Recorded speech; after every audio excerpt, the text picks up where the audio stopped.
नमस्कार दोस्तों, आज हम बात करने वाले हैं द फ्लैश के डिलीटेड और ऑल्टरनेट सीन्स के बारे में। अगर ये फिल्म अपने ओरिजिनल प्लान पे चलती तो ये डीसी यूनिवर्स के सबसे बड़े इवेंट्स में से एक crisis on infinite earth story line को लाइव एक्शन में सेटअप कर सकती थी, जिससे हमें एक और जस्टिस लीग फिल्म देखने को मिलती। द फ्लैश फिल्म की स्टोरी की तरह इसकी प्रोडक्शन भी अप्स एंड डाउन से भरी पड़ी है। कई बार इस फिल्म के डायरेक्टर और स्क्रिप्ट में चेंज होने और मल्टीपल रीशूट्स के बाद भी ये फिल्म बॉक्स ऑफिस पे लड़खड़ाती रह गई। द फ्लैश ऑफिशियली सबसे बड़ी फ्लॉप सुपर हीरो फिल्म बन चुकी है। $220 मिलियन के आसपास इसका प्रोडक्शन बजट था, प्लस मार्केटिंग एक्सपेंसेस, और इसकी वर्ल्ड वाइड अर्निंग्स है अप्रॉक्स $262 मिलियन।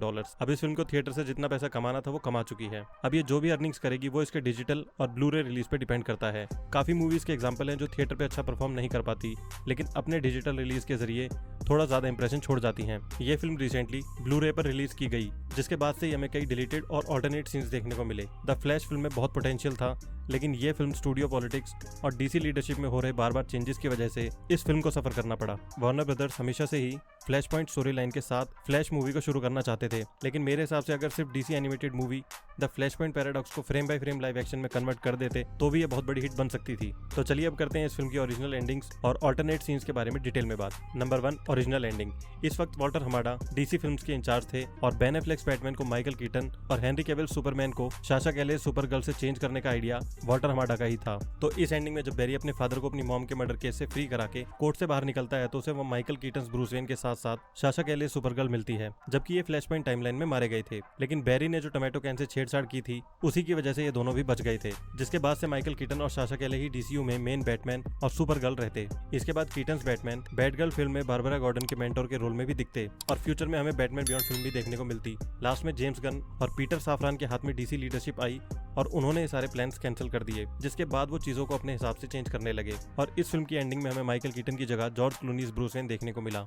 अब बात करते हैं सेकंड एंडिंग के बारे में। तो वॉल्टर हमाडा के बाद डीसी फिल्म्स लीडरशिप कुछ टाइम के लिए पेमिला और माइकल डी लुका के पास थी, जब तक जेम्स गन को हायर नहीं किया गया।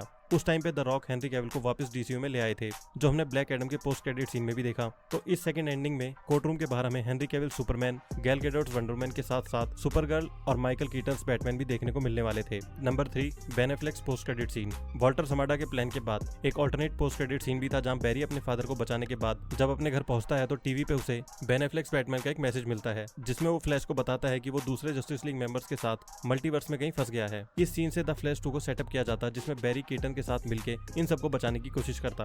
द फ्लैश फिल्म को बना के डब्ल्यूबी का प्लान जैक स्नाइडर्स डीसीयू को रीसेट करना था, लेकिन इस फिल्म ने ऐसा कुछ भी नहीं किया, बल्कि टाइमलाइन को और कंफ्यूजिंग कर दिया। इस फिल्म की एंडिंग के हिसाब से हम ये आइडिया लगा सकते हैं कि जैक स्नाइडर डीसीयू किसी और टाइमलाइन में है, जिसे डब्ल्यूबी कभी भी रिवाइव कर सकता है। डब्ल्यूबी एल्सवर्ल्ड स्टोरीज पे भी काफी फोकस कर रहा है, जिसमें हमें द बैटमैन 2 और द जोकर 2 मिलने वाली है। तो ये particular Ben Affleck post credit seen in सभी यूनिवर्स को अच्छे से डिफाइन कर सकता था। फिलहाल हम बात करें तो एक टाइमलाइन में स्नाइडरवर्स यानी ओरिजिनल डीसीयू है, दूसरी में जेम्स गन्स न्यू डीसीयू और एल्सवर्ल्ड स्टोरीज अलग ही चल रही हैं। तो अगर डब्ल्यूबी चाहता तो इन सब के बीच चल रही कंफ्यूजन को द फ्लैश के सीक्वल में खत्म कर सकता था, जिसके बाद हमें क्राइसिस ऑन इनफाइनाइट अर्थ जैसा इवेंट भी पहली बार लाइव एक्शन में देखने को मिल सकता था। अगर बात करें डिलीटेड सीन्स की, तो एक सीन में बैरी सुपरगर्ल का स्पेसक्राफ्ट देखता है और ये स्पेसक्राफ्ट एग्जैक्टली वैसा ही लग रहा है जैसा हमने मैन ऑफ स्टील में देखा था, लेकिन इसमें जो एस सिंबल है वो हेनरी कैविल सुपरमैन से थोड़ा डिफरेंट है, जो नॉर्मल है क्योंकि ये अलग टाइमलाइन है। और इसी स्पेसक्राफ्ट के पास उसे कार-एल का सूट भी मिलता है, जिसे वो दूसरे बैरी और बैटमैन के पास ले जाता है और कहता है कि क्या सुपरमैन इतना पतला है। और by the looks of Batman उसे शायद ये बात समझ आ गई थी कि रशियंस ने जिसे यहाँ इतने सालों से कैद कर रखा है वो सुपरमैन नहीं बल्कि सुपरगर्ल है। हमने जो सीन इस फिल्म के फाइनल वर्जन में देखा वो इससे थोड़ा डिफरेंट है, और अगर आपको याद हो तो इस डिलीटेड सीन का छोटा सा पार्ट हमने डीसी फैंडोम में रिलीज हुए इसके फर्स्ट टीजर में भी देखा था। साशा कैले ने कोलाइडर से बात करते हुए कंफर्म किया कि इस फिल्म के लिए उन्होंने बहुत से फाइट सीन्स को शूट किया था, जो फाइनल वर्जन में अपनी जगह नहीं बना पाए क्योंकि वो थोड़े ज्यादा आर रेटेड थे।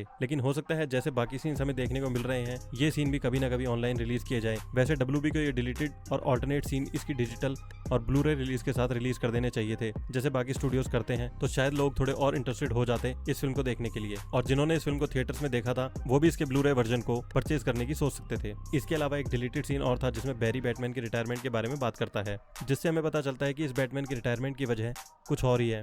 द फ्लैश फिल्म में हमने देखा था कि इस टाइमलाइन में माइकल कीटन्स बैटमैन रिटायर हो चुका है, जो अपने रिटायरमेंट की वजह बताता है कि गौतम सिटी से क्राइम पूरी तरह खत्म हो गया था, तो उन्हें बैटमैन की जरूरत कभी पड़ी ही नहीं। लेकिन असल में बात कुछ और थी, जिसे इस फिल्म के डायरेक्टर एंडी मुशेटी ने भी कंफर्म किया। उन्होंने बताया कि इस बैटमैन ने एक क्रिमिनल को उसके बच्चे के सामने ही मार दिया था। अब बेशक उसने ये गलती से किया, लेकिन ये एग्जैक्ट उसी सिचुएशन को रिप्रेजेंट करता है जब ब्रूस वेन के सामने उसके पेरेंट्स को किसी ने मार दिया था, जिसके बाद वो खुद बैटमैन बना। तो इस वीडियो को यहीं समाप्त करते हैं। आई होप आपको ये वीडियो पसंद आई होगी। मिलते हैं नेक्स्ट वीडियो में। Thank you.